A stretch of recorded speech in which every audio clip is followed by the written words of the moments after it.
Banaue je deo Ifugao pokrajine na Filipinima, poznat po neverovatnim terasama pirinča koji se često nazivaju osmim svetskim čudom. Evo i 5 misterioznih podataka o ovom prirodnom neverovatnom fenomenu. Ove terase su izgrađene pre više od 2000 godina, a lokalni stanovnici dan danas na njima uzgajaju pirinač na tradicionalni Ifugao način. Banaue terase pirinča su poznate i kao stepenice koje vode do neba, a dovoljan je samo jedan pogled na ovaj spektakularni krajolik da u stvari opravda ovaj naziv.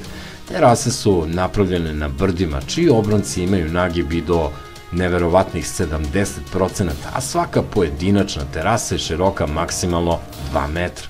Banaue terase pirinča pokrivaju neverovatnih 10.360 km kvadratnih brdskih obranaka.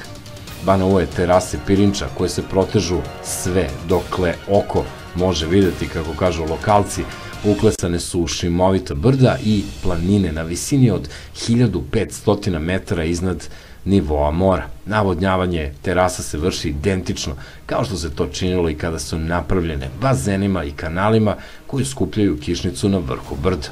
U ovoj regiji ljudi ne koriste električnu energiju i nemaju puteve, već samo prašnjave staze, jer su ljudi ovde odlučili da zadrže božansku vezu sa zemljom, baš kao što su to činili i njihovi preci pre 2000 godina.